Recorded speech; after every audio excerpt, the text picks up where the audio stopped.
Mr. Silent Channel. Please don't skip the ads, at paki-like naman, share at subscribe mo na rin, salamat. Kabanata 271 Kabanata 270 Rugway Fragrance, ang ikalimang update ay ang kahangahangang helmsman ng Hamster King. Medyo nakakaalam sila. Ngumiti si Jingzi. Si Liu Jinghong na katabi niya ay sumimangot, tumingin kay Jingzi mula sa itaas hanggang sa ibaba, at pinulupot ang kanyang mga labi. Where have you been? Bakit ka bumalik ngayon? Nako, ang kanyang kamahalan ay nagpunta na sa Pangangaso, kaya maaari akong maghintay ng ilang sandali. Hindi ba't lumabas lang ako at narinig ko ang sinabi ni Hanhan na kayong lahat ay narito, kaya ako ay pumunta kaagad. Jingzi said mahinahon nang hindi namumula o humihinga. Kakalabas lang ba nito? Oo. Itinuro ni Jingzi si Hanhan, kung hindi ka naniniwala sa akin, maaari mong tanungin si Hanhan. Napakatapat niya, tiyak na hindi siya magsisinungaling sa iyo, tama. Habang sinasabi niya iyon, palihim niyang tinanong si Hanhan Liu Jinghong at tumingin din si Zhou Xining kay Hanhan. Ang tapat at walang muwang na si Alexander ay agad na nahulog sa kanya. Lai, hindi niya talaga ginawa. Hindi, sinabi na sa kanya ni Jingzi, at nag-customize pa ng sandata para sa kanya na kapareho ng palakol, ngunit tinatawag na martilyo. Nagustuhan ito ni Hanhan. Matapos ang mahabang panahon na pagpupumiglas, sa wakas ay ibinaba niya ang kanyang ulo at tumugon ng mahinang boses. Oo, young master, tama ka. Ang bilog na mukha ay naging kasing pula ng puwitan ng unggoy. Nang makita ito ni Jingzi, gusto niya itong sipain hanggang mamatay. Damn it, now that you've decided to lie, hindi ba pwedeng magsinungaling ka pa ng kaunti pang nakakumbinsi? Gaano kaiba ito sa pagsasabi ng totoo tulad nito? Oo nga, nang makita ang kakaibang reaksyon ni Hanhan, agad na nagtanong si Liu Jinghong, ngunit ang mga ministro na dumating upang ihatid ang mga Regalong ito ay dumating sa umaga. Pagdating nila, sinabi nila na nakita kanilang lumabas sa lugar ng Pangangaso. Sabihin mo sa akin, saan ka nagpunta sa panahong ito?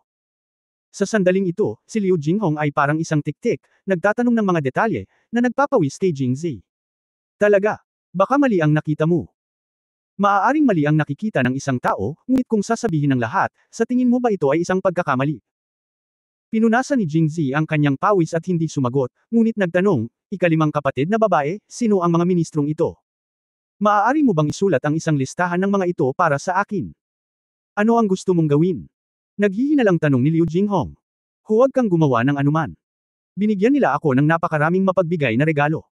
Pagkatapos kong maupo sa pwesto, kailangan kong magpasalamat sa kanila ng maayos. Ang huling pangungusap ay sinabi sa pamamagitan ng clenched ngipin. Kung pasasalamatan siya nito, malamang na hindi ito komportable. Huwag kang magulo. Napansin din ni Liu Jinghong na may mali sa kanya, at pinaalalahanan siya habang patuloy na nagtatanong, huwag baguhin ang paksa at sabihin kung nasaan ka. Ito. Napakamot ng ulo si Jingzi, bigla siyang ngumiti at sinabing, actually, lumabas kami sa hunting ground kinaumagahan, pero dumaan kami sa isang panday sa gitna. Gusto kong gawing handy weapon si Hanhan, para hindi siya walang armas kapag nakatagpo siya ng mga masasamang tao sa hinaharap. Sobrang sayang. Kaya lang. Nasayang ang oras. Lumingon muli si Liu Jinghong kay Hanhan. Totoo ba lahat ng sinabi niya? Oo, General Jinghong. Ang batang punong nayon ay gumawa ng martilyo na sandata para sa akin. Dahil ito ang totoong nangyari, at hindi kasama ang pagsisinungaling. Napakatanga kong sabihin ito. Mas relaxed. Martilyo. Armas. Habang tinitingnan ni Liu Jinghong si Hanhan, mas naramdaman niyang isa siyang martilyo, at patuloy na nagtanong, nasaan ang martilyo? Ang martilyo ay hindi pa tapos. Ang batang pinuno ng nayon ay nagsabi sa panday tungkol sa hugis at material ng martilyo, at sinabi ng panday na aabutin ng 4 o 5 araw bago matapos, at pagkatapos ay lalabas tayo. Matapat na sabi ni Hanhan. Sa sandaling matapos siyang magsalita, si Jingzi ay may palihim na sinabing hindi maganda. Oo nga, pagkatapos marinig ang kanyang sinabi, agad na nagtanong si Liu Jinghong, kung gayon, hindi ka nagpunta sa tindahan ng panday ng mahabang panahon, hindi ito maaaring higit sa kalahating oras. Mabait na itinuro ni Hanhan si Liu Jinghong, paano? Nagkamali si General Jinghong, quarter of an hour lang. A quarter of an hour. Nagpunta kayo sa blacksmith shop for only quarter of an hour. Ah. Tumingin si Hanhan kay Liu Jinghong. Tumingin muli kay Jingzi, nalilito. Bigla niyang tinakpan ang kanyang ulo at sumigaw, masakit ang aking tiyan. At mabilis na tumakbo palabas. Dapat kong sabihin na sa sandaling ito ay mukhang naiimpluwensyahan siya ni Jingzi ni Hanhan, ngunit sa kasamaang palad, huli na ang lahat. Sabihin mo sa akin, ano ang ginawa mo? Kinagat ni Liu Jinghong ang kanyang mga ngipin. Kung hindi siya nag-alala sa presensya ng napakaraming tagalabas, handa na sana siyang magturo muli ng martial arts ni Jingzi. Masyadong tuso ang bastos na ito, tama ba?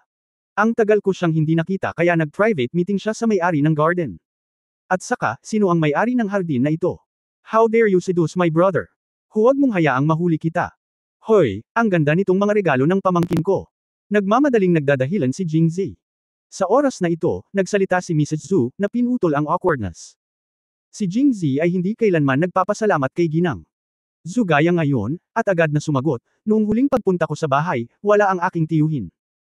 Ngayon ay isang opisyal na pagbisita, kaya handa ako sa isang maliit na regalo.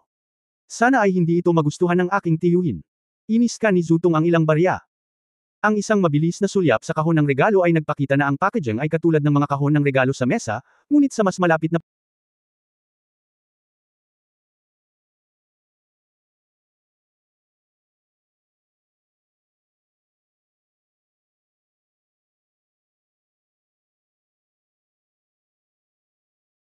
Ang isang mabilis na sulyap sa kahon ng regalo ay nagpakita na ang packaging ay katulad ng mga kahon ng regalo sa mesa, ngunit sa mas malapit na pagsusuri, makikita ng isa na ang mga dala niya ay talagang mas mahalaga. Hinaway-kaway niya ang kanyang mga kamay at sinabing, malapit kaming magkaibigan ng iyong ama noon, kaya tinawag kitang pamangkin ko. Hindi magkapareho ang wika ng aming pamilya, kaya hindi na namin kailangang gumastos ng napakaraming pera pagdating namin sa hinaharap. Paulit-ulit na tumango si Jingzi. Si Liu Jinghong ay hinarang ng mga salitang ito, at hindi niya natuloy ang kasunod na pagtatanong. Lihim niyang binalak sa kanyang isipan na kailangan niyang magtanong ng mabuti pagbalik niya sa gabi. Mahal kong pamangkin, maaari ko bang buksan ang mga kahon ng regalo at tingnan? Nang makitang tinulungan lang siya ni Mrs. Zhu, hindi tumanggi si Jingzi, itinuro ang mga ibon at kuneho at sinabi kay Zutong, Tito, dito po ang kamahalan ay nasa hunting ground. Binigyan ako ng ilang karne ng laro. Tiyo, pakiusap na may magdala nito sa kusina sa likod para nilaga ito, at subukan din natin ito. Tumango si Zutong at agad na nagpadala ng isang tao para kunin ito. Sa oras na ito, binuksan na ni Mrs. Zhu ang unang kahon ng regalo. Oy, Osmanthus cake ba talaga ito? Saglit na natigilan si Mrs. Zhu nang makita ang nasa kahon. Bagamat maraming puno ng Osmanthus sa Jingzhou dahil sa kalupaan at klima, ang paglaki ng Osmanthus ay mas malala kaysa sa mga lungsod sa timog tulad ng Jiangling at Roshao, at hindi ito angkop para sa paggawa ng mga Osmanthus cake, kaya ang mga Osmanthus cake ay medyo bihira pa rin sa Jingzhou. Ang sweet-scented Osmanthus cake sa gift box na ito ay hindi nagkakamali sa mga tuntunin ng texture at hugis. Mukhang galing ito sa isang sikat na tindahan sa South kaya na-curious si Mrs. Zhu. Nang makita ito, nagkukumpulan din ang ibang mga tao. Pinag-isipan ni Zhou Xining ang matamis na mabangong Osmanthus cake. Pagkatapos ay ngumiti siya at sinabing, Zir, maaari mo bang kainin ito? Siyempre kaya mo.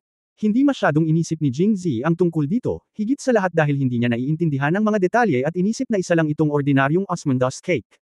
Lahat, tikman natin. Pangalawa ate, panglimang ate, kainin mo na. Kumuha si Jingzi ng 2 piraso ng malagkit na Osmanthus cake mula sa kahon at ibinigay ang mga ito. Kinuha ito ni Zhou Xining at kumagad. Saglit na ngumunguya, 4 na salita ang mahina niyang sinabi. Ang bango ng iyong Osmanthus.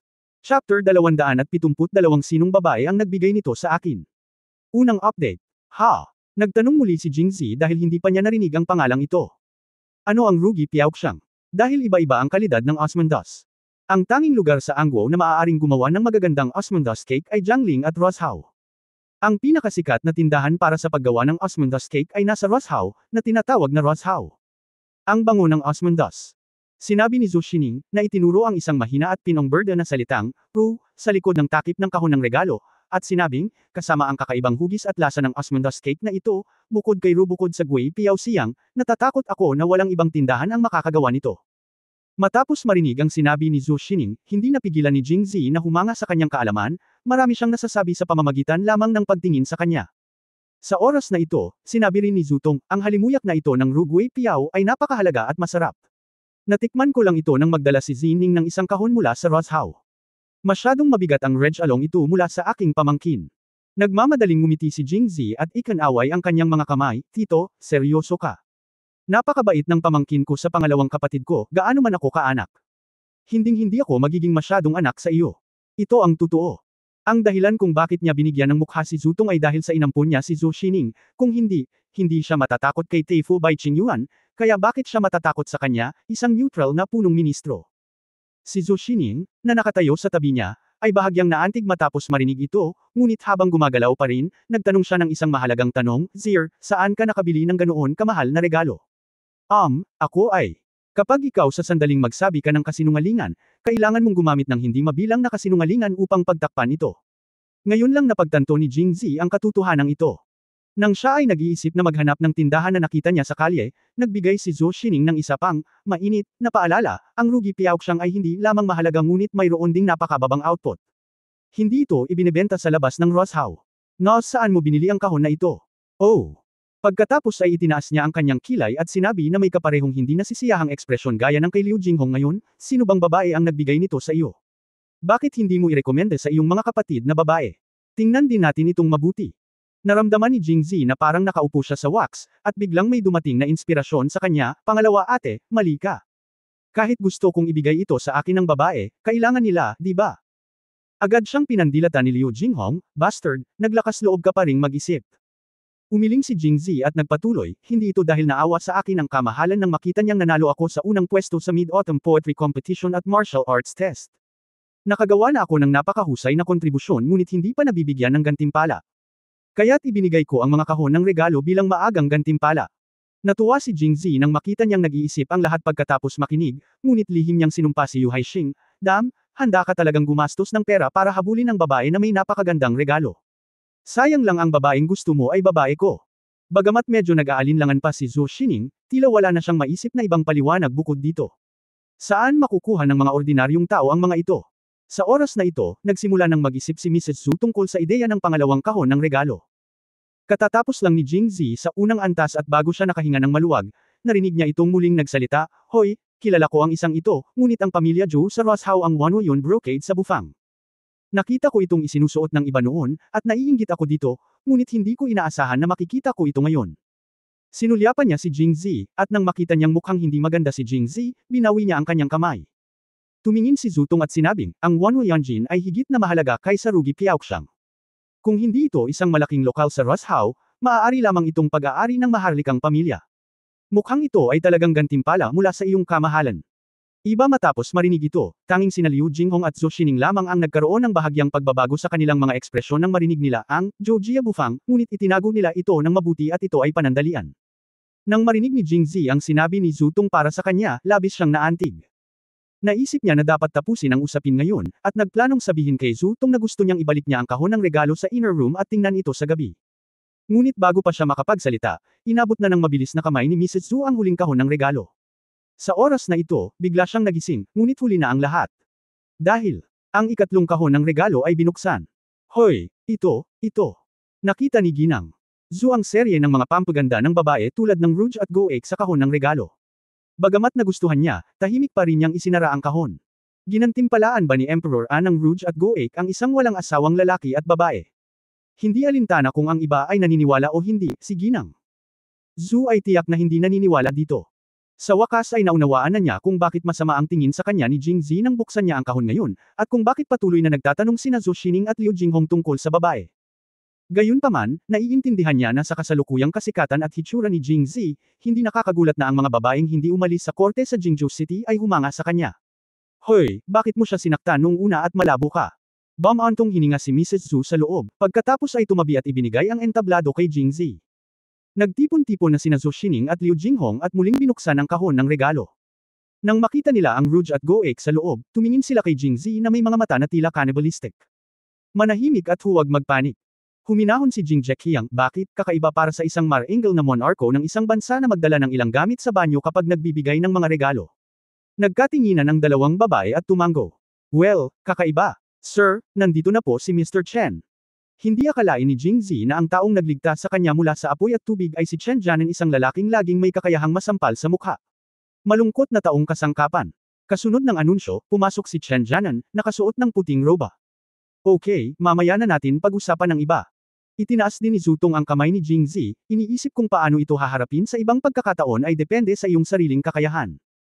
Pagkatapos ay sinabi niya, nag-utos ang iyong kamahalan na hindi lamang kayo pupunta sa korte bukas, ngunit si Jianan ay pupunta rin sa korte ng magkasama, kaya tatawagan ko siya dito ng magkasama. Magkaroon tayo ng isang casual na pagkain bilang isang pamilya, sa tamang oras upang pag-usapan ang usapin ng pagpunta sa korte bukas. Lahat, depende sa arrangement ng pinsan ko. Magalang na sabi ni Chen Jianan, itinaas ang kanyang mga kamay. Nitong mga nakaraang araw, naging mas malala pa ang buhay ni Chen Jianan. Dahil si Jingzi ay gumawa ng malaking kaguluhan sa Prime Minister's Mansion noong nakaraan, siya ay pinalayas ni Mrs. Su, at wala na itong magandang impresyon sa kanya. Nang maisip niya na walang puwang para sa pagluwag sa kanyang relasyon sa pamilya Su, bigla siyang nakatanggap ng isa pang imbitasyon mula sa Prime Minister's Mansion, na ikinatuwa niya at kasabay nito ay pinag-aralan ito. Siya ang una sa pambansang pagsusulit, at siya lamang ang nag-iisa sa malaking angguo. Gaano man kalakas si Jingzi, kung nanalo siya sa unang pwesto sa Poetry Club, hindi ba siya magiging katulad niya, at mabubulok sa korte? At dahil bata pa siya, siguradong magkakaroon siya ng magandang kinabukasan. Tiyak na ayaw siyang palampasin ng pamilya Zhu, kaya naiintindihan na muli nila siyang imbitahin. Nang maisip niya ito, bumalik si Chen Jianan sa kanyang orihinal na mataas na espiritu. Sa pagtingin kay Jingzi, wala na siyang takot. Sa hinaharap, kapag naging opisyal na siya sa korte, magkakapareho ang ranggo ng lahat. Bakit ako matatakot sa gagawin niya? Kabanata 273 dapat medyo berde ang ulo, pangalawang update. Dumating ang grupo sa side hall ng bahay ni Zhu, at handa na ang pagkain. Si Jingzi ay sadyang umiwas sa mga mata ni Liu Jinghong at Zhu Xining, at hindi naglakas loob na tumingin sa kanila, lalo na kay Liu Jinghong. Palagi niyang nararamdaman na may masamang intensyon ito. Tila ang gabing ito ay nakatadhana na maging isang mahirap na gabi. Anong gagawin? Sa oras na ito, dumating ang katulong na may dalang banga ng alak. Mayroon ding salitang, Zhang, sa garapon ng alak. Ito ang pinakasikat at pinakamabentang espiritu sa merkado kamakailan. Hoy, ayan na. Lasing na lasing ako ngayong gabi at natulog sa gabi. Bakit ako matatakot sa pangalawang kapatid ko? Nang makita si Jingzi na nakatitig sa garapon ng alak at tumatawa, sinabi ni Zutong, ito ang pinakamainit na alak sa merkado kamakailan. Mahirap maghanap ng garapon. Salamat sa iyong tulong, nagbigay ang tindera na si Zhang ng 10 garapon sa Prime Minister's Mansion. Nakangiting tumanggaw si Jingzi at sinabing, dapat nga, ngunit sa kanyang puso ay sinisiraan niya si Zhang Zuoxian. Bakit kailangan niyang gawing big deal ang wala? Kung gusto mong inumin, bumili ka. Ano ang maaari mong iregalo sa akin? Si Chen Jianan sa tabi niya ay medyo hindi nasisiyahan nang marinig niya ito. Kinagat niya ang kanyang mga labi at napaisip, ano ang silbi ng mga kakaiba at malalaswang pamamaraan na ito. Pagkaraan ng ilang sandali, inihain na ang hapunan. Habang kumakain, tiningnan ni Zutong sina Jingzi at Chen Jianan na magkatabi, at nakangiting sinabi, Jingzi at Chen Jianan, kayong dalawa ay parehong mahuhusay na tao sa mga nakababatang henerasyon, at ang isa sa kanila ay maaaring manalo sa unang pwesto sa Mid-Autumn Poetry Competition. At isa sa kanila ang nakakuha ng unang pwesto sa pambansang pagsusulit. Bukas, ihahayag ng kamahalan na pupunta ka sa korte para gantimpalaan ka ng mga opisyal na posisyon. May ideya ka ba tungkol dito? Ninggangan na lang ni Jingzi ang mga binti ng manok, nakaumbok ang bibig at walang imek. Naiiling na lang muna ang kanyang ulo, sa wakas ay nakalunok ng isang subo, at pagkatapos ay naglabas ng ilang salita mula sa pagitan ng kanyang mga ngipin, hindi. Ito ay magiging kakaiba na walang isa. Si Zhu Tongkai ay hindi naniniwala na ang isip ni Jingzi ay walang ideya tungkol sa mga opisyal na bagay. Bukod dito, ilang beses na siyang ipinatawag ni Emperor An na mag-isa. Ano ang sinabi niya sa kanya?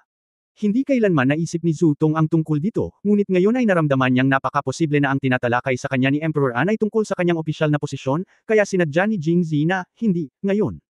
Sa totoo lang, ayaw lang niyang ailik ang usapan nila ni Emperor An. Understandable naman yun. Tumanggaw si Zhu Tong at hindi na siya tatanungin muli. Sa halip, tumingin siya sa maamong si Chen Jianan na nakaupo doon. Itinaas niya ang kanyang ulo at kitang-kita sa hapag-kainan. Ang tamang ugali niya ay parang wala sa iba. Lalo na kung ikukumpara kay Jingzi na nakaupo sa tabi niya at kumakain ng pagkain. Hindi maiwasan ni Zhu Tong na isipin, paano kung ibigay niya ang kalahati ng kanyang seryosong lakas kay Jingzi? Pagkatapos ay umiling siya bilang pagtanggi. Ang natatangi kay Jingzi ay ang kanyang masungit at hindi kinaugalian na karakter. Kung nananatili siya sa mga alituntunin tulad ng mga ordinaryong tao, malamang na hindi niya makakamit kung ano ang mayroon siya ngayon. Palihim ng ngumiti ng mapait, tinanong niya, Jianan, ikaw ang una sa pangkalahatang pagsusuri. Mayroon ka bang iniisip tungkol sa iyong kanonisasyon sa korte bukas at sa iyong karera sa hinaharap bilang isang opisyal? Para bang matagal na niyang hinihintay ang pangungusap na ito, sinabi ni Chen Jianan na marahan niyang ibinaba ang kanyang chopsticks at dahan-daang tumayo. Si Jingzi, nangungunguya ng paa ng manok sa tabi niya, ay sumulyap sa kanya at naisip, bakit ka nagpapanggap sa akin? Sa oras na ito, inilagay ni Liu Jinghong ang malalaking binti ng manok sa kanyang mangkok sa kanyang mangkok. Ito ay orihinal na isang napakadoting na eksena, ngunit pagdating sa kanyang bibig, marahas niyang sinabi, kumain ka pa, tuturuan kita ng martial arts ngayong gabi, huwag kang magsabi ng kahit ano gutom. Nagsimulang kumain si Jingzi. Nakita ni Chen Jianan ang eksenang ito ng may paghamak. Pinsan, kung tutusin, ang mga kabataang tulad ko ay dapat may mga plano para sa ating kinabukasan. Kung hindi, para tayong mga langaw at gamo-gamo na walang ulo sa gabi. Ano ang pagkakaiba? Path. Jingzi said no one nagpigil siya at nag-spray out. Siyempre, kung isa sa alang-alang na hindi niya may spray si Liu Jinghong sa kaliwa, at hindi rin siya makapag-spray sa isang mesa ng masasarap na pagkain na hindi gaanong gumagalaw, wala siyang pagpipilian kundi ang mag-spray kay Chen Jianan. At medyo nagalit siya, bakit mo ako tinatrato na parang langaw? Ngunit nang makita niya si Chen Jianan na inispray niya, agad na hamupa ang kanyang galit. Nakita ko si Chen Jianan sa oras na ito, ang kanyang mukha ay na-spray ng pagkain, siya ay labis na nahihiya, ang kanyang mga mata ay nag-aapoy, at gusto niyang ay ihaw si Jingzi. Si Zhu Tong ay kumandat kay Ginang Zhu, at pagkatapos ay sinabi, pamangkin Jingzi, bakit hindi ka humingi ng tawad kay Jianan? Kuya Chen, sorry talaga. Sabi ni Jingzi na lalong ikinagalit ni Chen Jianan. Sa oras na ito, ang maid na inutusan ni Mrs. Zhu ay nagdala na ng tuwalya at tutulungan sana si Chen Jianan na panasan ito. Upang ipahayag ang kanyang paghingi ng tawad, kinuha ni Jingzi ang tuwalya at nagsimulang gamitin ito mismo, na may isang makajos na saloobin at napakadedikadong paggalaw. Hindi nagtagal ay nagbago ang anyo ng mukha ni Chen Jianan at sinabi niyang comfortable na helanghing. Pagkatapos panasan ang kanyang mukha, sumulyap si Jingzi sa ulo ni Chen Jianan, nag-alinlangan sandali, at sa wakas ay ibinigay ang tuwalya sa kasambahay. Nang makita siyang nakatitig sa kanyang ulo, nagtanong si Chen Jianan na may kainahinalang, bakit, may kung ano sa ulo ko? Hindi. Nagmamadaling umiling si Jingzi at sinabing, tapos na, Kuya Chen, hindi mo na ako kailangang pasalamatan. Kaya, matapos ipagpatuloy ang hapunan, ipinagpatuloy ni Zhu Tong ang pag-uusap tungkol sa nakaraang paksa, ngunit lihim na hinayla ni Liu Jinghong si Jingzi at Bang-ulong, bakit ang sama mo? Halatang may dahon ng gulay sa kanyang ulo, bakit hindi mo ito panasan para sa kanya? Nilinggan ni Jingzi ang kanyang ulo at tiningnan ang mga dahon ng gulay sa buhok ni Chen Jianan. Ang berdeng kulay ay tila mas lant iyan kapag siya ay casual na nagsasalita. Kung gusto mong mamuhay ng isang magandang buhay, dapat mayroon kang ilang berde sa iyong ulo. Kung ganoon, bakit hindi mo dinala? Nagulat si Jingzi, hindi ko ito dadalhin. Umikot pa rin sa mga opisyal na posisyon ang paksa sa hapagkainan. Si Chen Jianan ay halatang ganap na handa para dito. Bagamat minsan siyang na-spray ni Jingzi sa kalagitnaan, hindi ito nakaapekto sa kanyang kalooban. Siya ay mapusok at berde. Pinsan, sinuri ko na ang mga alituntunin kung paano pinagkalooban ng kanyang kamahalan ang mga opisyal noong mga nakaraang taon. Sa totoo lang, dalawa lang ang uri, Doctor of Imperial Studies o Grand Bachelor. Pero kung gusto mo talagang maglingkod sa kanyang kamahalan at mas mabilis pa, mas angkop na pumili ng Grand Bachelor. Tutal, mas mahusay tayong mga scholar sa posisyon na ito. Matapos pakinggan ang kanyang sinabi, madalas na tumanggaw si Zhu Tong at pinuri, mahusay na sinabi ito ni Jianan. Mukhang handa siyang mabuti. Kung magiging opisyal siya sa korte sa hinaharap, tiyak na may magagawa siya. Labis na pinuri si Chen Jianan kaya napatingin siya kay Jingzi at mayabang na sinabi, napaka-complementary ng pinsan ko. Kaya lang, bachelor din ang tatay ko, at naging bachelor din siya ng Wenyuan. Natuto lang siya ng kaunti sa narinig at nakita niya. Hindi kailangang magpakumbaba si Jianan. Agad na bamaantong hininga si Zhu Tong, nakikita na kayong mga kabataan ay gumawa ng mga plano para sa hinaharap, tila iniisip ko ang aking karanasan sa karera noong bata pa ako. Napaka-touch. Mahinhin na sinabi ni Chen Jianan ang ilang mga salita, sinulyapan si Jingzi na kumakain sa tabi niya ng walang pakialam sa kanyang imahe, at lihim na dumura, ako ay isang binata na may mga plano, ngunit bukod sa pagkain, ano pa ang alam niya? Gayunpaman, walang pakialam si Zhou Xining. Nang makita siyang tumatawa ay naging unfair si Chen Jianan. Bagamat ang gaganda ng mga tula mo, pero kapag nakakuha ka ng opisyal na posisyon in the future, we will have to wait and see kung sino ang malakas at mahina. Kabanata 274, Bachilyer ng Bohol, ikatlong update.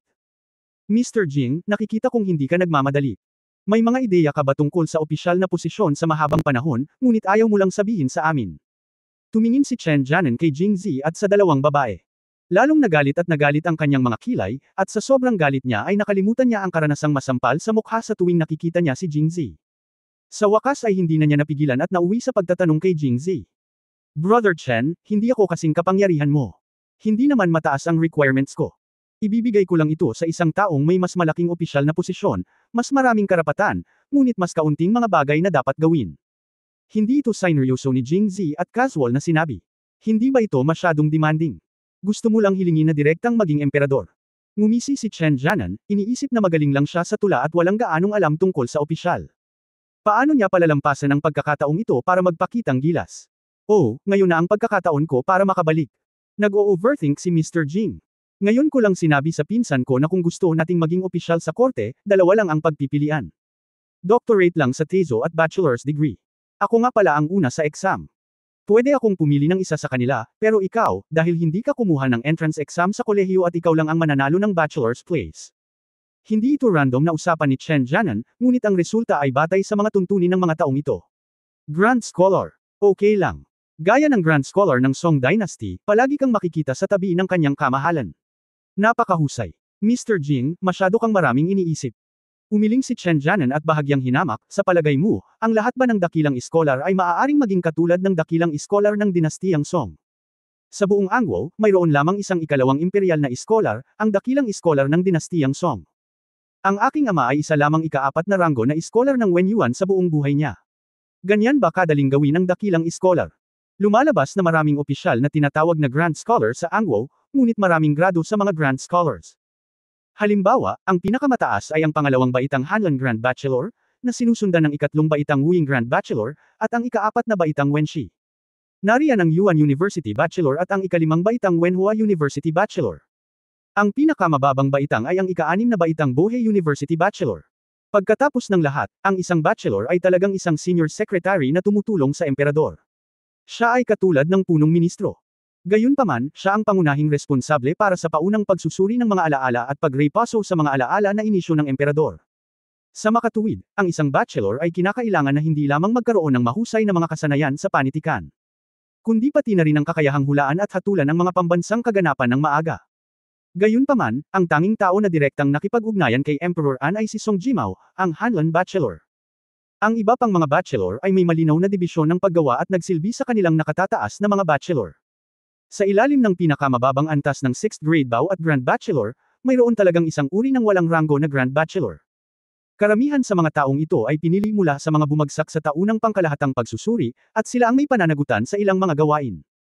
Halimbawa, noong Mid-Autumn Poetry Festival, nahulog sa kategoryang ito ang dalawang batang bachelor na huminto kay Jingzi sa labas ng gate ng Waxian Garden. Hindi ko alam kung ito ba ay para gawing popular ang agham para kay Jingzi o para ipakita ang kanyang malalim na kaalaman. Nagmamayabang si Chen Jianan at ipinaliwanag ang posisyon ng bachelor kay Jingzi mula simula hanggang wakas. Halos gustong pasalamatan siya ni Jingzi. Kaya naman curious niyang itinanong, dahil pamilyar na pamilyar dito si Brother Chen, dapat din niyang malaman kung anong mga posisyon ang inayos ng kanyang kamahalan, tama ba?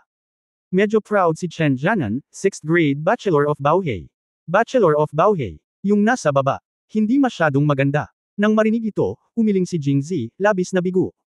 Kaya ano ang punto ng pagiging una sa Mid-Autumn Poetry Club at makakuha ng isang maliit na opisyal na posisyon? Ngunit naunawaan din ito kung gaano determinado si Yu Zexing nang sabihin niya na si Lord Protector Yu Sheng ay maaaring manalo sa kanya ng ika-4 o kahit ikatlong baitang opisyal na posisyon. Mula sa ika-6 na baitang hanggang ikatlong baitang, mayroong higit sa isang natural na bangin sa pagitan. Hindi masyadong maganda. Bakit hindi ka pumunta sa langit? Hindi napigilan ni Chen Jianan na sabihin, sa tingin mo maliit lang ang ika-6 na baitang ng Baobao at ang Grand Bachelor, ilang grado pa ba ang gusto mo? Oo, ang huling isa ay dapat na ika-5 baitang, tama ba? Narinig din niya na ang ika-5 ranggo ay ang paghahati ng linya sa pagitan ng hierarchical na kapangyarihan ng mga opisyal ng Angwo. Kung tatawid ka sa linyang ito, magiging maliwanag ang iyong kinabukasan. Ika-5 ranggo.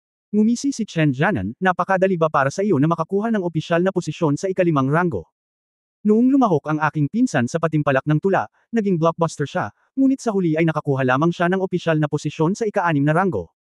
Pagkalipas ng 2 taon, na-promote siya dahil sa kanyang mahusay na pagganap. Na-promote siya sa ika-5 ranggo sa ika-5 ranggo at nabasag na ang kanyang record at ngayon ay isang opisyal na si Ang. Maging pinakabatang opisyal sa ika-5 ranggo sa Angwo, bakit, gusto mo pa bang sirain ang kanyang record? Unang tanong ni Chen Jianan. Kinutya niya si Jingzi saglit, at pagkatapos ay ibinaling ang apoy ng digmaan kay Zhu Xining, sa pag-aakalang hindi ka maglalakas loob na ipagmalaki na mas magaling ka sa iyong kapatid, tama ba?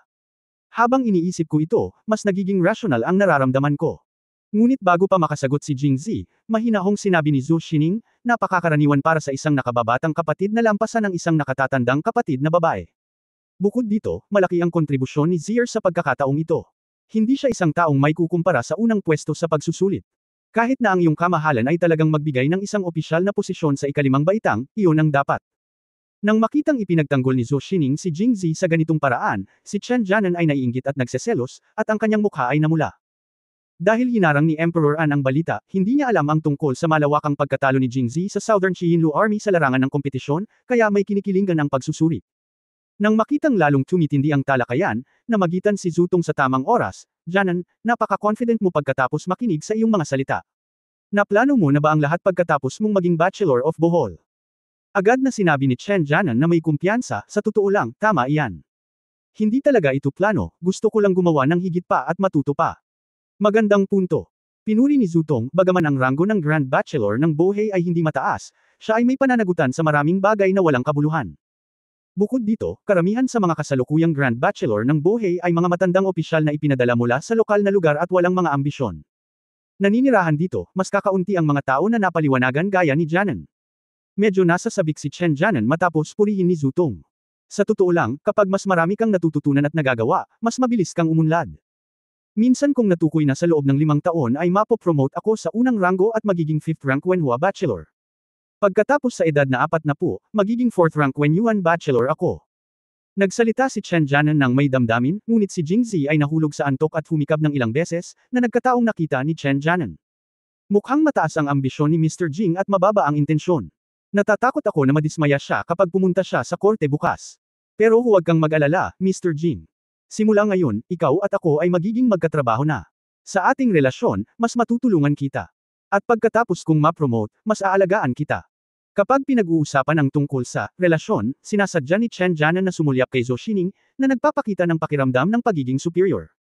Gayunpaman, parehong may kakaibang ekspresyon sina Zutong at Zhou Xining. Tumingin sila kay Chen Janan na may simpatiya sa kanilang mga mata. Sige Kuya Chen, huwag ka nang magsalita. Inom tayo. Nang makitang dumidilim na ang langit at malapit nang umuwi, naramdaman ni Jingzi, na busog sa kanyang tiyan, na oras na para maglasing. Kabanata 275 Yuanzhou, ika-4 na update.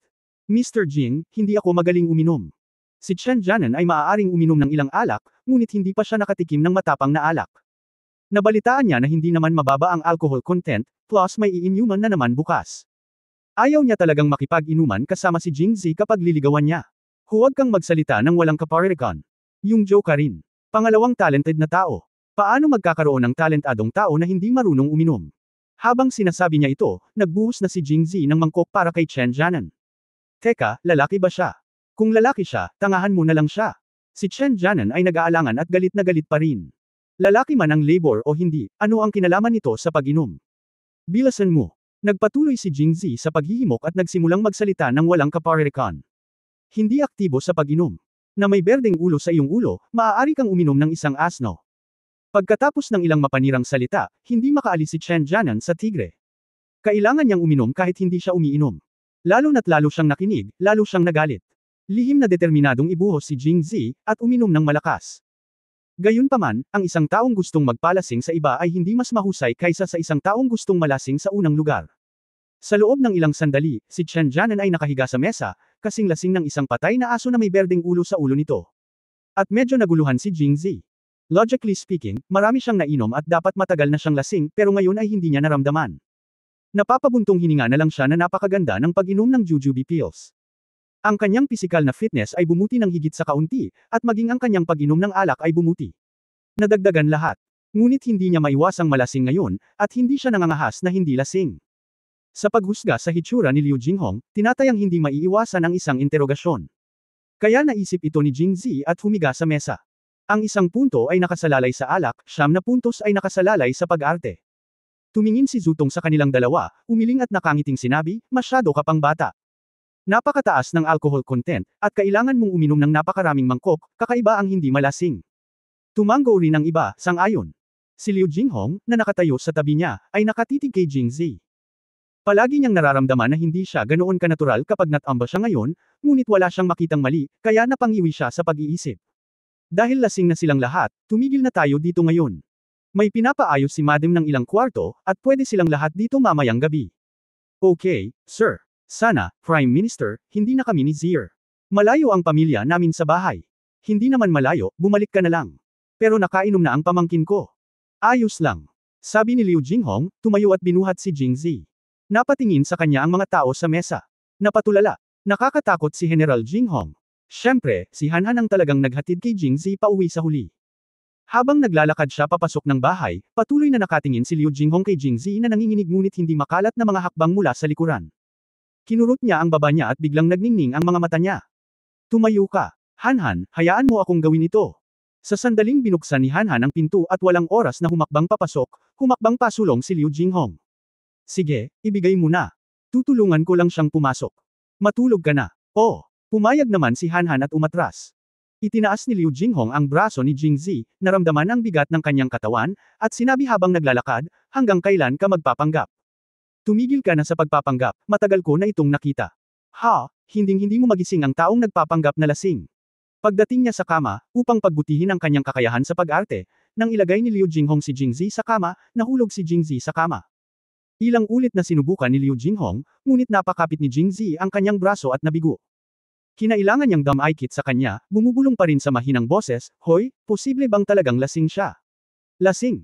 Sinadya ni Jingzi na tinampal ang kanyang bibig para mas lasing ang sarili at patuloy na bumubulong. Kuya Chen, uminom ka.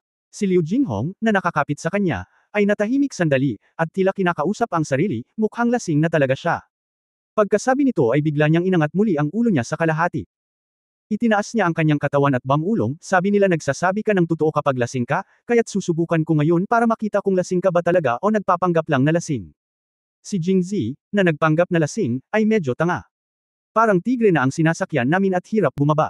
Sasabihin man natin o hindi, ito ay isang mahirap na problema. Sa oras na ito, nagsimulang magtanong si Liu Jinghong. Sabihin mo sa akin, sino ang may-ari ng hardin? Tatanungin ulit kita, kapag hindi mo sinabi, lalasingan kita. Naging malamig ang tono ni Liu Jinghong. Nakaramdam ng kaunting lamig si Jingzi kahit nakahiga siya. Sino ang may-ari ng hardin? Huho. Nagpa siya si Jingzi na ipagpatuloy ang pagpapanggap na lasing, at nagsimulang lumabas ang hilig sa kanyang bibig. Kahit paano siya tawagan o tanungin ni Liu Jinghong, nagpanggap siyang patay na. Mukhang baboy. Nakahiga si Liu Jinghong sa ibabaw ni Jingzi, iniisip kung mali ba ang narinig niya tungkol sa may-ari ng hardin na ito. Masyado ka bang maingat? Nang marinig niya ang paghinga ni Jingzi, tumigil siya sa pag-iisip tungkol dito, yamakap sa kanyang mga bisig, at nakatulog. Kabanata 276 na Angry Jinghong, ang ikalimang update ay nagdagdag ng 1/10 sa pinuno ng Little Gate of Heaven. Kinaumagahan, binuksan ni Jingzi ang kanyang mga mata. Sa hindi pangkaraniwan, si Liu Jinghong ay hindi gumising ng maaga. Sa halip, pinananatili niya ang parehong posisyon tulad ng kagabi, nakahiga sa tabi ni Jingzi at tinitigan siya ng malapitan. Kahit na imulat ni Jingzi ang kanyang mga mata, hindi siya umiwas ng tingin. Sa halip, tumingin ito sa kanya. Mas maingat. Ang pagiging direkta ay medyo napahiya si Jingzi. Kahit na sinubukan niyang subukan ang nararamdaman ni Liu Jinghong para sa kanya kagabi, sinubukan din ni Jingzi na manipulahin siya. Kahit na nagtulak at umiwas siya, wala itong pakinabang. Gayunpaman, binantayan pa rin ni Jingzi ang huling linya. Matapos maramdaman na ang lahat ng psikolohikal na hadlang ni Liu Jinghong ay itinapon, huminto siya at niyakap siya at nakatulog ng mahimbing. Buksan ang iyong mga mata at ito na ngayon. Sa pagtingin kay Liu Jinghong, si Jingzi ay kalmadong nagkunwaring nakikiusyoso, ikalimang kapatid, natulog ka ba ulit sa kwarto ko kagabi? Hindi nag-atubili si Liu Jinghong at tumango. Ang maliwanag na mga mata ay puno ng malinaw na tubig sa taglagas. Fifth sister, ang saya ko natulog kagabi. Gusto ko ulit matulog na nakayakap ulit si fifth sister, katulad nung bata pa ako. Magiliw na kumilos si Jingzi at inakbayan si Liu Jinghong, hinayla ng mahigpit si Liu Jinghong sa kanyang mga bisig. Sa pagkakataong ito, hindi tumanggi si Liu Jinghong. Paulit-ulit na kumurap ang mahahabang pilik mata, at bahagyang bamuka ang mapupulang labi, "Zir, katulad ka ba talaga noong bata ka?" Saglit na hindi nag-react si Jingzi, ngunit tumanggaw siya at sinabing, "Oo, noong bata ako. Hinayaan ko lang na yakapin ako ng kapatid ko para matulog, pero ngayong malaki na ako, niyakap ko na ang kapatid ko." Sa pagkakataong ito, hindi na nagsalita si Liu Jinghong. Parang biglang nawala ang taglagas na tubig sa kanyang mga mata. Dahan-dahan siyang umupo at mahinahong sinabi, "Zir, oras na para bumangon at pumunta sa korte." "Oh, okay." Umupo si Jingzi at tumingin sa lalaking bumangon na sa kama at tila may problema. Si Liu Jinghong, na walang naramdamang kakaiba, ay biglang nakaramdam ng pagkalito. Tila, na hindi siya masaya. Ang kanyang pagganap ay perpekto, kaya bakit siya nabigo? Naisip ni Jingzi na masakit ang ulo. Sa oras na ito, dinalhan siya ni Liu Jinghong ng tubig mula sa labas at ibinaba ang mga bagong damit, hiniling sa akin ng pangalawang kapatid na babae na ibalik ito kahapon. Isuot natin ito sa korte ngayon. Oh, sabi ng tapos at lumabas na. Ang ipinadala ni Zhou Xining ay isang cotton robe na walang pattern ng berda. Marahil ay nadama niya na ang okasyon ngayon ay mas formal at hindi angkop para sa pagsusuot ng isang bagay na masyadong marangya. Sa oras na matapos niya itong isuot, si Liu Jinghong ay nagbago na rin sa isang silver white armor at nakatayo sa madilim na liwanag, na mukhang heroic. Sa oras na ito, itinulak ang pinto at lumapit si Zhou Xining. "Nakapak na ba kayong lahat?" Tapos sabay na tayong pumunta sa court. Sabay silang tatlo na sumakay sa karwahe. Mula nang sumakay siya sa kotse, walang sinabi si Liu Jinghong. Binuksan niya ng kaunti ang kurtina ng sasakyan at tumingin sa malayo na walang pakialam. Tila napansin ni Zhou Xining ang pagiging kakaiba ni Liu Jinghong, at itinikom ang kanyang mga labi kay Jingzi, na parang nagtatanong sa kanya kung ano ang mali. Walang magawang ibinuka ni Jingzi ang kanyang mga kamay, sinasabing hindi rin niya alam. Iniisip ko pa rin, bakit galit ang ikalimang kapatid. Hay, masasabi ko lang na ang puso ng babae ay parang karayom sa dagat. Maya-maya, maayos na dumating ang karwahe sa labas ng gate ng palasyo. Pagkababa nila sa sasakyan, nakita nila sina Zutong at Chen Jianan na nandito na at nakatayo sa labas ng gate ng palasyo, na tila naghihintay sa kanila. Medyo nahihiya si Chen Jianan, siguro dahil late na siyang nagising, at medyo magulo ang buhok niya at wala siyang oras para alagaan ito. Katulad ng kahapon ang suot niya, medyo mapatla ang mukha, at duguan ang mga mata. Mukhang hindi siya nakapagpahinga ng maayos kagabi. Ngunit mauunawaan na ang isang taong hindi magaling uminom ngunit nalalasing at muling kinaladkad sa umaga ay nasa mabuting kalooban. Si Chen Jianan ay nakatayo sa labas ng gate ng palasyo. Natarante siya noong una, ngunit bigla niyang nakita si Jingzi na bumaba ng sasakyan kasama ang dilag at ang dalawang dilag. Parang binibigyan ng shot ng dugo ng manok ang buong katawan niya, at agad siyang naging masigla. Ang bastos na ito. Nilasing niya ako kagabi, paano siya mukhang okay? At kahit lasing na kaming lahat, bakit kailangan kong pumunta sa korte kasama ang isang matanda para magkaroon siya ng dalawang dilag? Diyos, hindi iyon makatarungan. Dumating na si Uncle. Tumango si Zutong, dahil nandito ka rin, sabay tayong pumasok sa palasyo. Kaya isang grupo ng 5 tao ang naghanda para pumasok sa palasyo. Hindi nakalimutan ni Jingzi na kumustahin si Chen Jianan, kapatid na Chen, ikaw ang dami ng alak na ito ay tama na. Napakarami kong nainom kahapon, ngunit nasa mabuting kalooban pa rin ako ngayon. Sakit ng ulo ko. Habang sinasabi niya ito, hinawakan ni Jingzi ang kanyang ulo, at tila masakit talaga. Nang marinig ni Chen Jianan na siya ay nasa sakit, biglang naramdaman ni Chen Jianan na nabawasan ang sakit ng kanyang ulo, at nakangiting sinabi, Mr. Jing, akala ko ay magiging maayos kapag katapos uminom, ngunit hindi ko inaasahan na hindi mo matitiis. Mukhang kailangan mo pa ring uminom ng labis. Magsanay ng higit pa. Bilang isang talentadong tao ng ating henerasyon, hindi lamang dapat ikaw ay mahusay sa tula, ngunit dapat kang magaling sa pag-inom. Habang nagsasalita siya, sinasadya ni Chen Jianan na sumulyap kay Zhou Xining, nakataas ang kanyang dibdib at ulo, mukhang napakasigla. Gayunpaman, hindi man lang siya nilingon ni Zhou Xining, kaya medyo nadismaya siya.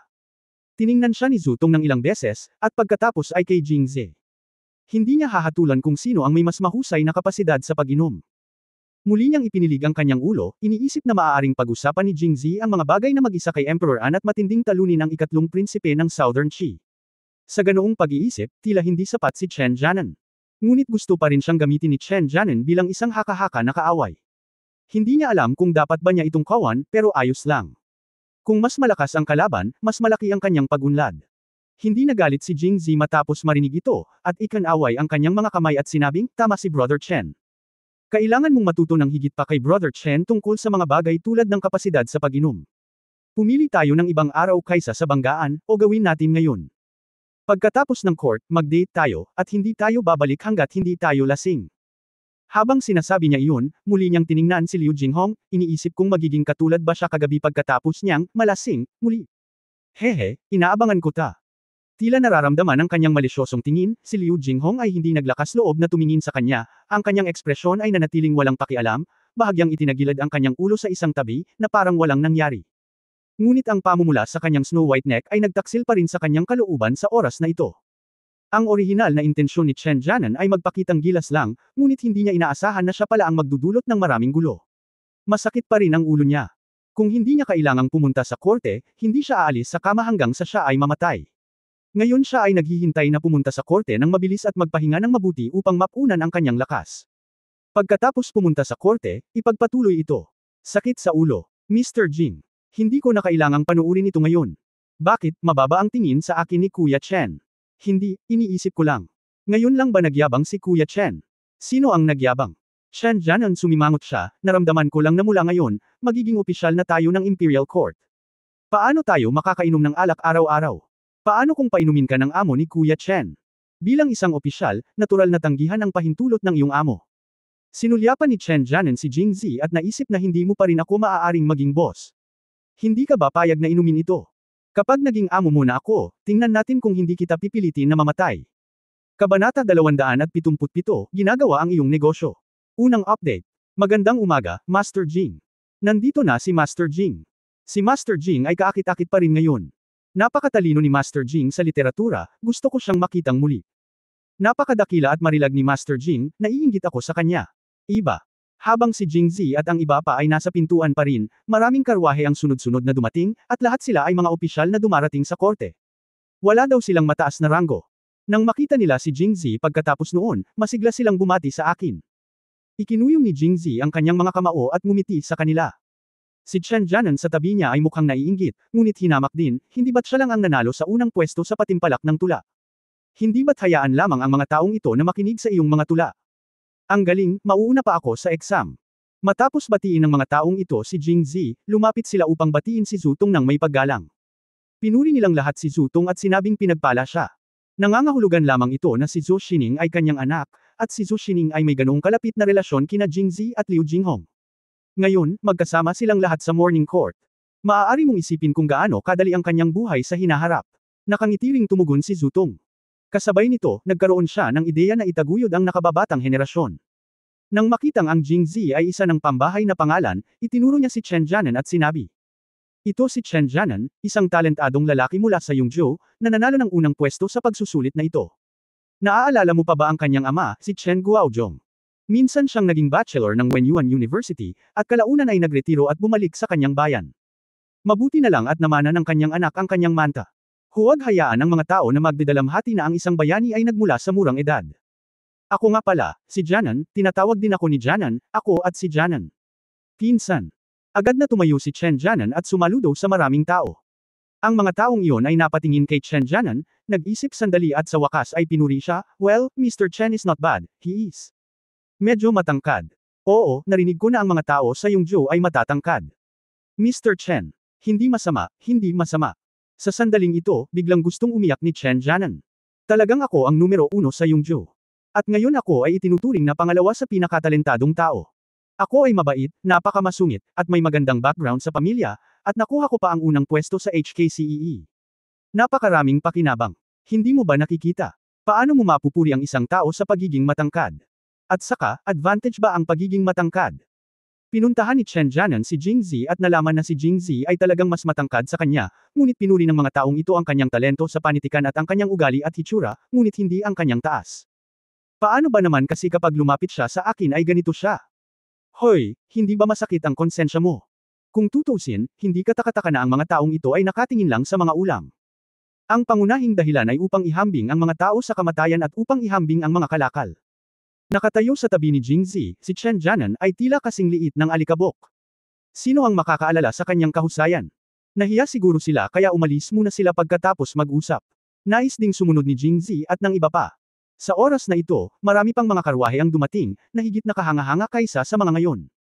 Ang unang bumaba ay si Grand Tutor Bai Qingyuan. Lumapit muna siya at nag-hello kay Zutong, pagkatapos ay tumingin kay Jingzi, na nakangiti ngunit hindi nakangiti, Mr. Jing, ang importante sa taong ito ay may kaalaman siya sa sarili, at hindi niya dapat maliitin ang sarili niyang kakayahan. Kaya niyang gawin hanggat kaya niya. Huwag masyadong ambisyoso sa mga opisyal na posisyon. Alam mo bang hindi basta-basta ang ilang posisyon sa opisyal? Tumango si Jingzi, tama ang sinabi ni Tei Fubai, ngunit sa palagay ko ay tama ang iyong mga kinakailangan para sa iyong sarili. Dapat ay mayroon ka kung kilala mo ang iyong sarili, hindi mo maaaring maliitin ang iyong sariling mga kakayahan, ngunit kailangan pa ring magsikap ng Tei Fubai. Natigilan si Bai Qingyuan at nagtaas ng kilay. Natigilan si Chen Jianan matapos marinig ito. How dare this guy openly contradict a first-grade Teifu? Itinaas nito ang kanyang pangunawa kay Jingzi sa ibang antas, ngunit nakaramdam din siya ng kaunting kasiyahan, haha, ang taong ito ay talagang hindi pamilyar sa opisyal. Naglakas loob pa siyang sakta ng guro ni King Siang na si Bai Teifu. Alam mo ba kung gaano kalaki ang background sa likod ng iba? Haha, akala ko kaya ko na siyang maging kasamahan at subordinate niya in the future, pero ngayon parang tama na. Ngumisi si Bai Qingyuan, nakita ko na ang kagalingan ni Mr. Jing, ngunit bilang isang opisyal sa korte, hindi ito uubra sa pamamagitan lamang ng pag-asa sa ganoon kalakas na salita at kalokohan. Muli kong hinihiling sa iyo, ngayon ay bibigyan ka ng iyong kamahalan ng opisyal na posisyon, ano sa palagay mo? Okay. Nakangiting sabi ni Jingzi nang makita niya si Bai Qingyuan na hinihipan ang kanyang balbas at nakatitig sa galit. Ang isang biglaang hangin ay pumutok sa isang pool ng spring water. Hindi bagay sa iyo. Tiniis ito ni Jingzi, ngunit sa huli ay hindi niya sinabing, it's none of your business. dahil natatakot siya na sa edad ni Bai Qingyuan, kung maasar ka sa mismong lugar, masama iyon. Okay, ito ay isang bagay ng iyong pag-aalala. Sa oras na ito, si Lord Protector Yu Sheng, na bumaba sa isa pang karwahe, ay dumating sa larangan ng digmaan. Tuwang-tuwa siyang makita ang kanyang matandang kaaway na si Bai Qingyuan na binugbog ni Jingzi, na hindi makalaban. Bai ang apelyido ko. Mahilig kang makialam sa negosyo ng iba. Hindi man lang ako nag-abalang magsalita tungkol sa iyo. Ngayon nakikialam ka sa negosyo ni Mr. Jing. Sabihin ko sa iyo, si Mr. Jing lang ang may ugali. Kung ako yun, tatanggi ako. Ang tanga mo. Hoy, walang kinalaman sa ibon mo. Walang silbi kung hindi ka man lang makapagsilang ng bata. Kung normal na tao pa rin si Jingzi, si Yu Sheng. Ito ay isang personal na pag-atake. Galit na galit si Bai Qingyuan na halos samukha siya ng dugo matapos itong sabihin ng maraming beses. Hindi makalunok ng hininga si Bai Qingyuan noong una, at gustong sumagot ng ilang salita, ngunit pagkatapos mag-isip tungkol dito, nagpasya siyang huwag na, dahil alam niya na kahit anong sabihin niya, hanggat hindi siya matatalo ni Yu Sheng, sisigot siya, wala kang mga anak. Magdagdag ng mga biro. Malamig siyang ngumuso, itinaas ang manggas at umalis. Ang matandang ito. Naiinis na sabi ni Yu Sheng, pagkatapos ay tumingin muli kay Jingzi, Mr. Jing, napakahusay mong magsalita. Napakakomplementaryo ni Yu Guogong, marami pa ring agwat sa pagitan mo at sa akin. Magalang na sabi ni Jingzi. Totoo naman. Hindi rin mahinhin si Yu Sheng, at nakangiting sinabi, Master Jing, alam mo ba kung ano ang ibig kong sabihin sa iyo? Sa sandaling lumabas ang mga salitang ito, ang iba ay tumingin kay Jingzi. Medyo natahimik din si Jingzi. Ibinuka ng gangster na ito ang kanyang bibig at nagsalita ng walang takot na mali ang iniisip ng mga tao. Kahapon ko pinapante si General Yu. Syempre naiintindihan ko kung ano ang gusto ni Mr. Yu Guo. Nagulat si Jingzi. Paano niya hahayaan siyang sabihin ang, Wakshan Yuan, sa harap ni Liu Jinghong at Zhou Xining? Magsalita. Ngunit nasa kanyang kamahalan ang magpasya kung anong uri ng mga opisyal na posisyon ang aayusin. Sinipa ni Jingzi ang bola patungo kay Emperor An Yu. Tumango si Sheng pagkatapos marinig ito at nagsabi, tama, ngunit mariing irerekomenda ko ito sa kamahalan. Kung makakasama si Jing sa aking utos, ang lakas ng ating hukbong angwo ay tataas ng husto. Sa huli, nagustuhan pa rin ni Yu Sheng ang kahapon. Ang napakalaking kapangyarihan ng Daylight Thunder, bagamat sinabi ni Jingzi na inilabas niya ang lahat ng kulog ng sabay-sabay, hindi naniwala si Yu Sheng. At saka, pwede nating pag-usapan ang husay ng pag-aaway, para kung maglakas loob si Bai na punahin ka sa hinaharap, mapaiyak ako. Kabanata 278 Pagpasok sa palasyo, ikalawang update. Pagtingin sa likod ni Yu Sheng, hindi makatawa o umiyak si Jingzi. Kung pag-uusapan, bagamat medyo magaspang si Yu Sheng, ito ay tila karaniwang problema sa mga commander ng militar. Siya ay tahasan at hindi masyadong nag-iisip. Kung ikukumpara, mas madali siyang pakisamahan kaysa karamihan sa mga lingkod bayan. Ngunit hindi pumayag si Jingzi.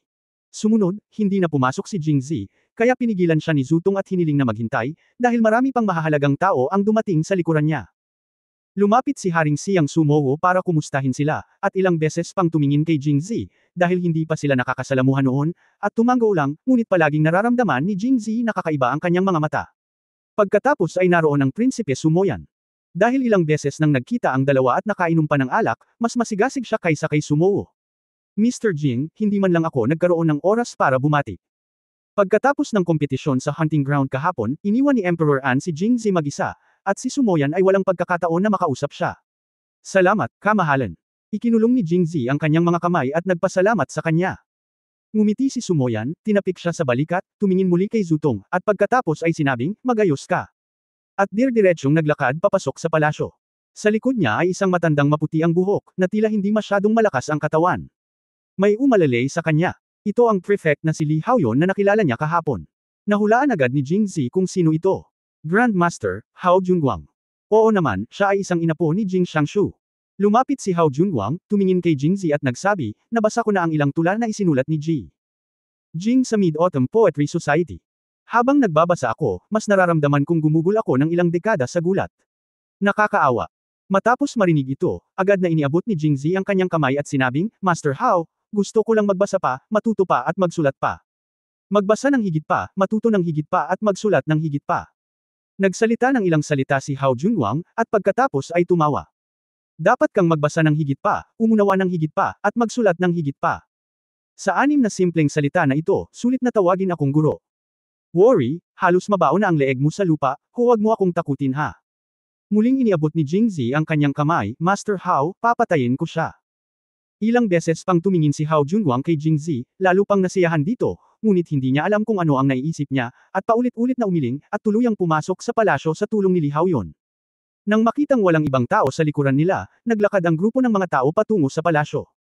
Habang naglalakad sila, binati nila ang isa't isa at bumantong hininga. Akala ko ang mga taong nagpunta upang magbigay ng mga regalo sa aking tahanan kahapon ay nakakagulat, ngunit pagkatapos na makita ang eksena ngayon, gamaan ang pakiramdam ko. Pagkatapos ay same time niyang sinabi, ngunit tandaan, kung mas malaki ang kakayahan, mas mabigat ang pasanin. Tumango si Jingzi, susunod ako sa mga turo ng aking tiyuhin. Ngunit si Chen Jianan ay nahulog sa likuran ng hindi nalalaman. Ang eksenang ito ay may mas malaking epekto sa kanya. Teifu Bai, Tai Shi Hao, tagapagtanggol ng Panginoon. Lahat ng 3 sa 5 higanti sa korte ng Angguo ay tila pamilyar sa kanya. Kasama si Zutong, mayroon ng 4 sa 5 higanti. Kailangan kong sabihin na naiingit si Chen Jianan. Ang lalo kong kinaiinggitan ay ang galing ni Jingzi sa pagtutula.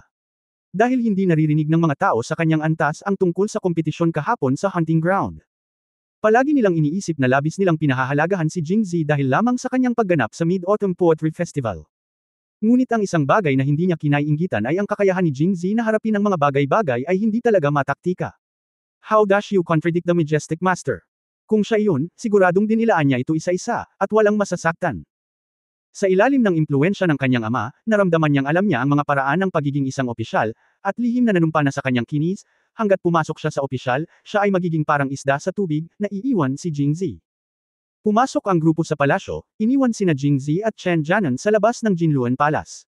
Pumasok sa palasyo sina Zutong, Zhou Xining at Liu Jinghong. Kung tutusin, wala pa rin silang opisyal na posisyon at hindi maaaring pumunta sa korte. Dahil hindi ito ang kanyang unang pagkakataon na pumasok sa palasyo, kalmado si Jingzi, ngunit iba si Chen Jianan. Tulad ng unang beses na dumating si Jingzi, para sa kanya, lahat ng bagay dito ay puno ng mga bagong bagay. Nakatagilid siyang tumingin sa lahat ng dako at mukhang inosenteng parang sand sculpture. Marahil dahil naghihintay silang dalawa sa labas ng court, mabilis na natapos ang court ngayong umaga. Makalipas ang halos kalahating oras, lumabas ng palasyo si Sui Shouyeren. Kayong dalawang ginoo, mangyaring sumunod sa akin sa palasyo. Tumango si Jingzi sa kanya at humakbang pasulong, habang si Chen Jianan ay nakahawak sa kanyang dibdib at itinaas ang kanyang ulo na may tuwid na tingin sa kanyang mukha, at iniuko niya ang kanyang kamay kay Sui Shouyeren. Salamat, General. Sa hinaharap, magsisilbi akong opisyal sa parehong dinastiya. Sana ay bigyan ka pa ng general ng higit na suporta. Napatingin sa kanya si Sui Shouyeren nang may pagtataka, iniisip na maaari ka lamang maging opisyal ng ika-6 na baitang, at mahirap para sa iyo na magkaroon ng isa pang pagkakataon sa hinaharap. Kapag pumasok ka sa korte, anong uri ng suporta ang kailangan mo? Pero magalang siyang tumango. Lalong naging proud si Chen Jianan nang makita niya ito. Tumingin siya sa likod ni Jingzi at tumawa ng palihim. Haha, ito ang tinatawag na smoothness. Ang mga karaniwang tao ay pumupunta upang makita ang iyong kamahalan. Pagkapasok sa palasyo ay lumuhad ang dalawa at nagsaludo. Bumangon ka ulit. Tiningnan sila ni Emperor An at nakangiting sinabi, natutuwa akong makita ang mga batang talento na umuusbong sa Angguo taon-taon. Ang kanyang mga mata ay patuloy na bumabagsak kay Jingzi. Mabilis na itinaas ni Chen Jianan ang kanyang kamay at sinabing, napakapuri ng iyong kamahalan. Salamat sa pagpapala ng kanyang kamahalan, nandito si Xiao Kei ngayon. Ngumiti si Emperor An at tumango. Tuwang-tuwa si Chen Jianan at muling sinulyapan si Jingzi. Smooth matuto ng higit pa. Chen Jianan, tama ba? Oo, oo. Halos malaglag si Chen Jianan sa lupa sa tuwa nang marinig niyang tinawag ni Andy ang kanyang pangalan. Mayroon ka bang opisyal na posisyon na gusto mo?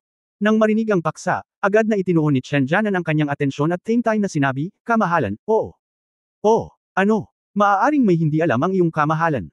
Nagsilbi rin ang aking ama bilang isang opisyal sa korte. Master Wen Yuan. Oh, talaga. Naging interesado si Emperor An matapos itong marinig, ngunit pagkatapos mag-isip sandali, hindi pa rin niya maalala kung sino iyon.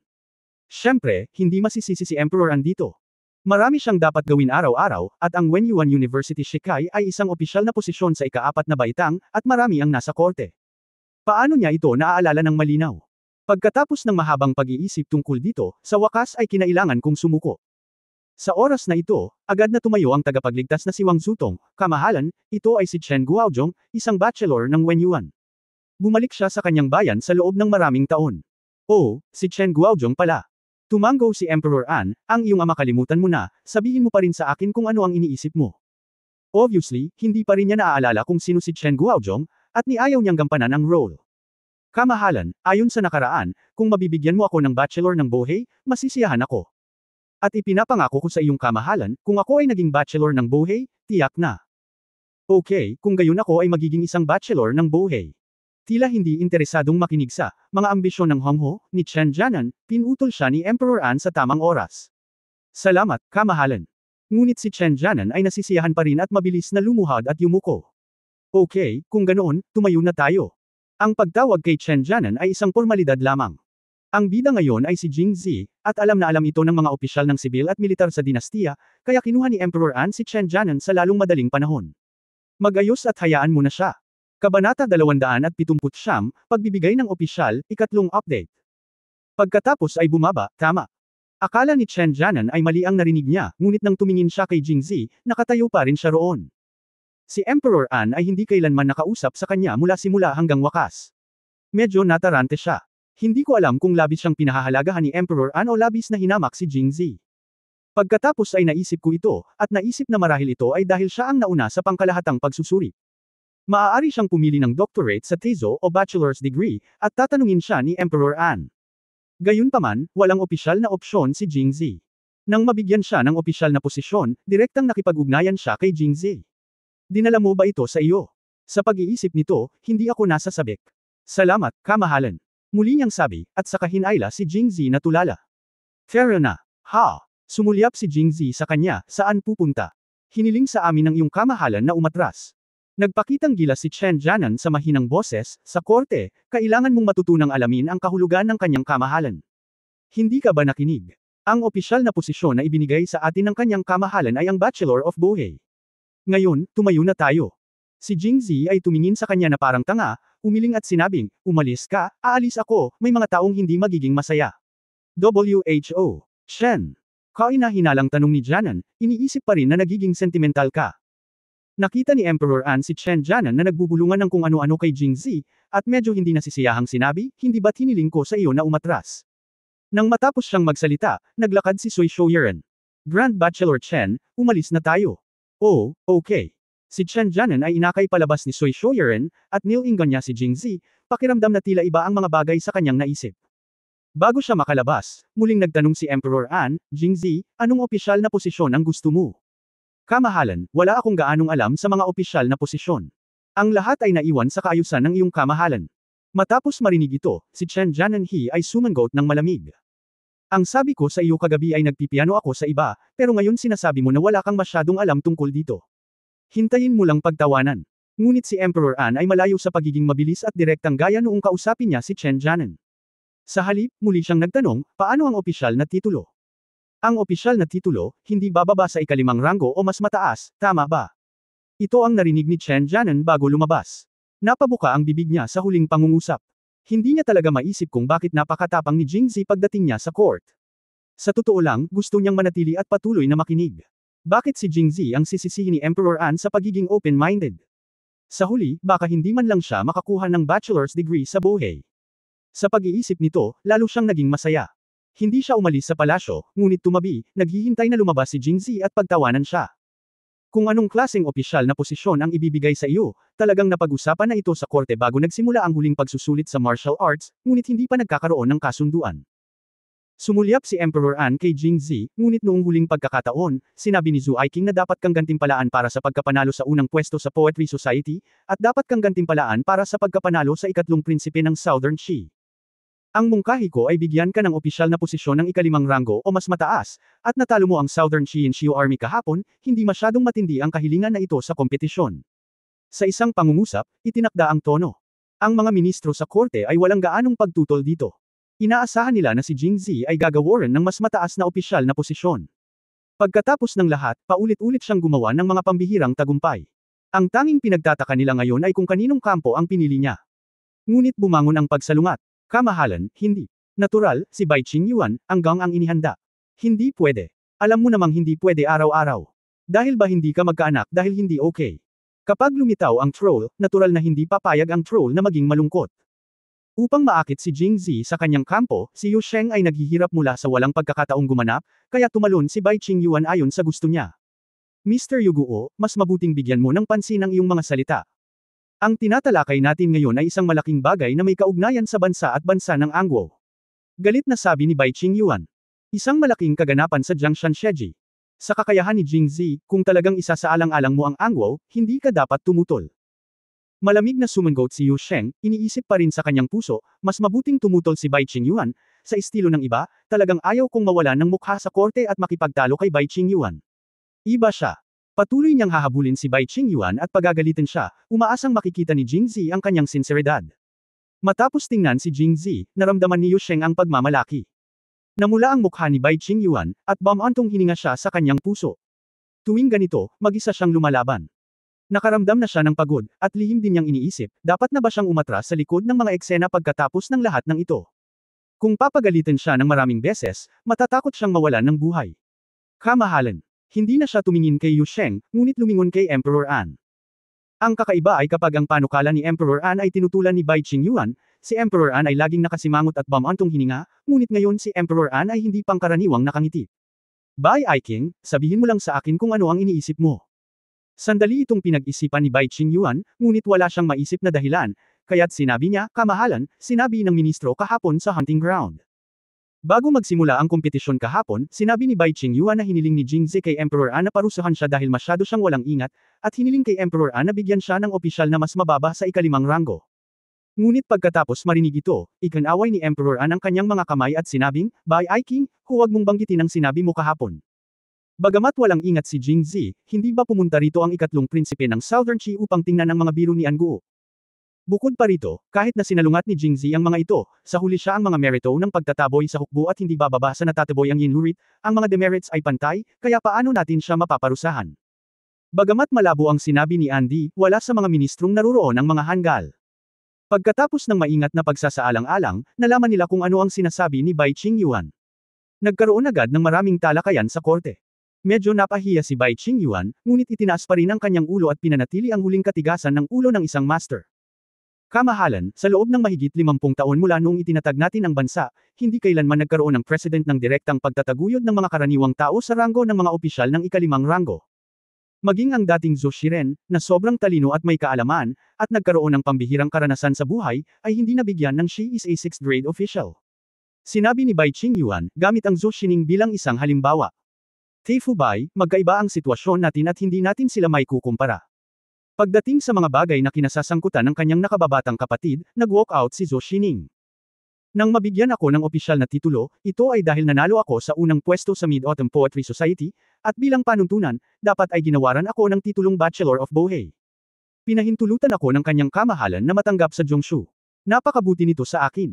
Paano ko mapapabuti pa ang aking ranggo? Zhu. Sumulyap muli si Shining kay Jingzi at nagpatuloy, ngunit iba si Zier. Hindi lamang siya ang nanalo sa unang pwesto sa Mid-Autumn Poetry Competition, napanalunan din niya ang titulo ng ikatlong prinsipe ng Southern Qi, at pinrotektahan niya ang pangalan ni Naan Guo at Prinsesa Mo Chen. Magpakasal. At kahapon si Zier ay gumawa ng isa pang natitirang tagumpay sa lugar ng Pangangaso, nakarapat-dapat sa libu-libong tropa na lumalaban sa Nanchi sa larangan ng digmaan. Ang dalawang magkasunod na tagumpay na ito ay hindi maihahambing sa unang lugar sa ordinaryong pulong ng tula. Bumaling kay Emperor An, kaya sana ay magdadalawang isip ang iyong kamahalan. Sana ay mag-isip ng 2 beses ang iyong kamahalan. Sa pagkakataong ito, mahigit kalahati ng mga ministro ang humingi ng awa. Kabanata 280 Imperial Edict, ika-4 na update. Nakaramdam ng matinding pressure si Bai Qingyuan. Ngunit mas komportable si Andy. Nang kalabanan siya ni Bai Qingyuan sa korte, paanong napakaraming tao ang tumulong sa kanya. Muli niyang sinulyapan si Jingzi at lihim nang umiti sa kanyang puso, mukhang kailangan pa nating hiramin ang ilaw ng batang ito. Kaya tumanggaw siya at sinabing, tama si Zhou Shiren. Ang Mid-Autumn Poetry Festival ay ginaganap taon-taon, at ganoon din para sa entrance exam sa kolehiyo. Hindi makatotohanan kung ang lahat ng opisyal ay bibigyan ng opisyal na posisyon na mas mataas sa ikalimang ranggo. Ngunit ang mga espesyal na bagay ay ginagawa ng espesyal, at si Jingzi ay paulit-ulit na nakagawa ng mga hindi pangkaraniwang bagay sa pagkakataong ito. Kahit na siya ay bibigyan ng mas mataas na posisyon sa opisyal, sino pa ang makakapagsabi sa kanya ng mas mataas na posisyon sa posisyon? Kamahalan, mangyaring huwag kalimutan na kahapon sa lugar ng Pangangaso, ang kamahalan ay naglabas ng isang blockade order, at ang balita ng matinding pagkatalo ni Master Jing sa Yingxi Army ng Southern Qi ay nahayag. Maliban sa mga opisyal ng sibil at militar ng Manchu Dynasty, sino ang nakakaalam? Ipinagpatuloy ni Bai Qingyuan ang pagsusuri, ang alam lang ng mga tao sa mundo na siya ay nanalo sa Mid-Autumn Poetry Competition. Kung talagang pinahihintulutan siyang humawak ng mataas na posisyon, ano ang iisipin ng iba sa taong ginawaran ng bachelor's degree sa Boheng ngayon lang? Mr. Chen, ano ang dapat niyang isipin? Napakunot ang noo ni Andy, tila malalim ang iniisip, ngunit puno ng saya ang kanyang puso. Sige, magsalita ka pa, kung makapagsalita ka, magsalita ka pa. Nang makitang tila kinilig si Emperor An, gustong magsalita ni Bai Qingyuan, ngunit si Hao Junguang, na kanina patahimik, ay nagsalita, Mr. Bai, sa palagay ko ay nag-o-overthink ka. Matagal nang wala sa korte si Hao Junguang dahil siya ay may sakit. Muli siyang narinig na napatingin ang lahat sa tunog.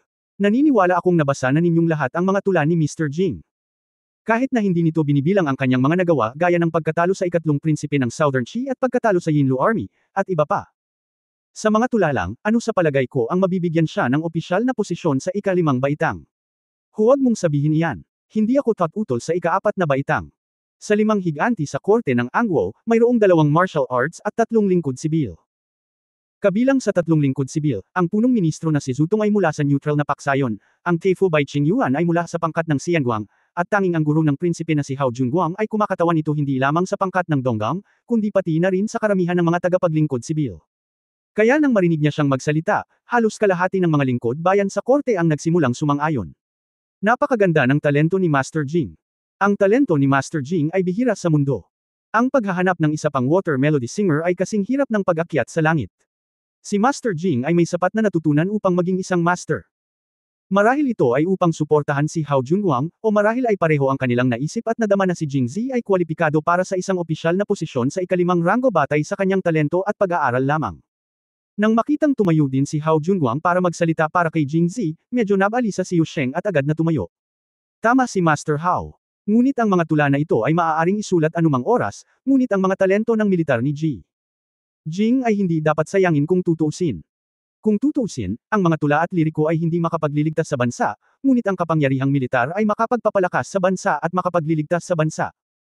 Pagkatapos magsalita, idinagdag ni Yu Sheng, lagi bang tumatanggi si Teifu Bai na ibigay kay Jing Zi ang opisyal na posisyon sa ika-5 ranggo dahil natatakot siya na masyadong kakaunti ang mga bakante para sa opisyal na posisyon sa ika-5 ranggo sa korte? Hindi mahalaga iyon, makakahanap ako ng isa mula sa Duke Protector's Palace. Ibigay sa kanya ang opisyal na posisyon sa ika-5 baitang. Ang mga opisyal na posisyon ay katulad ng iba't ibang opisyal na posisyon sa mga susunod na henerasyon. Ang mga ito ay isang carrot at isang hukay din. Masasabi ito ni Yu Sheng, at dapat siyang kumuha ng isang tao mula sa Duke Protector's Palace at ibigay ito kay Jing Zi. Ito ay nagpapakita ng kanyang sinseridad. Hindi inaasahan ni Hao Junguang na mali ang gagawin ni Yu Sheng dyan. Matapos marinig ito, umubo siya ng 2 beses at sinabing, magagawa ko rin ito sa Grandmaster's Mansion. Sa oras na ito, nag-walk out din si Yang Zhaoyang. Bagaman ang aking duke ng Wei ay nagpunta sa Jingxi, siya ay nagpadala ng mga liham kay Master Jing ng maraming beses sa nakalipas na mga araw. Lubos niyang pinahahalagahan si Mr. Jing, kaya maaari rin siyang magbigay ng opisyal na posisyon ng ika-5 ranggo o mas mataas para kay Mr. Jing sa mansyon ng duke ng Wei. Ngayon na, tila ang pangunahing isyo ay hindi kung kwalipikado si Jing Zi para sa opisyal na posisyon sa ika-5 baitang, ngunit kung aling paksayon siya magsisilbing opisyal. Nang makita ang sitwasyong ito, mapait na ngumiti si Emperor An sa kanyang puso. Ito rin ang problemang naranasan niya noon. Sa wakas ay nakilala niya ang isang mahuhusay na tao na may parehong talento at pag-aaral, at handa siyang hilingin sa kanya na tulungan siya, ngunit sa huli ay inagaw siya ng ilang malalaking paksayon. Sa kabutihang palad, walang ganoong plano si Jing Zi, at mas naging komportable siya matapos marinig na ang lahat ng pamilyang ito ay nagpadala ng mga tao para hanapin siya kahapon, ngunit lahat sila ay tinanggihan niya. Muli niyang sinulyapan si Bai Qingyuan at ipinaalala, Mr. Bai, lahat ng tao ay nagsabi nito, ano sa palagay mo? Ang ibig sabihin ni Emperor An ay umaasa siyang makakalaban niyang muli. Huminga si Bai Qingyuan, tumingin ng matalim, at sa wakas ay naglabas ng isang piraso ng dilaw at lumang telang seda mula sa kanyang damit. Kamahalan, ito ang imperial na utos ng yumaong emperador. Wow! Matapos marinig ito, nagkagulo ang korte. Nang ilabas ng emperador ng kasalukuyang dinastiya ang imperial na utos ng nakaraang emperador, walang sino man ang makakagawa ng operasyong ito. Sa kabutihang palad, ang kinuha niya ay mula sa parehong dinastiya. Kung sa emperador lang muna, nabunutan na siya at tinadtad ng diretsyo. Ito ang kanyang huling trump card. Walang pakialam si Bai Qingyuan sa sasabihin ng iba, at bukas palad na sinabi, kamahalan, noong nasa poder ang yumaong emperador, minsan niyang ipinag-utos na walang sinumang may puting katawan ang makakakuha ng opisyal na posisyon na mas mataas sa ika-5 ranggo. Sa pamamagitan nito, ibinigay niya ang imperial na kautusan. Inabot ito. Kinuha ito ni Sui Shouyuren at ibinigay kay Emperor An. Binuksan ito ni Emperor An, tiningnan ito, at mahinang sinabi, ito talaga ang imperial na utos ng ama. Karamihan sa mga opisyal ng sibil at militar sa dinastiyang Manchu ay itinaguyod niya, at si Bai Qingyuan ay isa sa iilan na tumulong sa kanya mula sa nakaraang dinastiya. Dumating ang kanyang ama upang tulungan siya. Dahil mahal ng yumaong emperador si Bai Qingyuan, itinalaga siya ni Sumo bilang kanyang guro sa sandaling siya ay isilang. Ang imperial na kautusang ito ay inilabas ng yumaong emperador nang magbigay siya ng opisyal na posisyon kay Bai Qingyuan. Sa hindi inaasahang pagkakataon, napanatili ito ni Bai Qingyuan hanggang ngayon at naging kanyang huling trump card.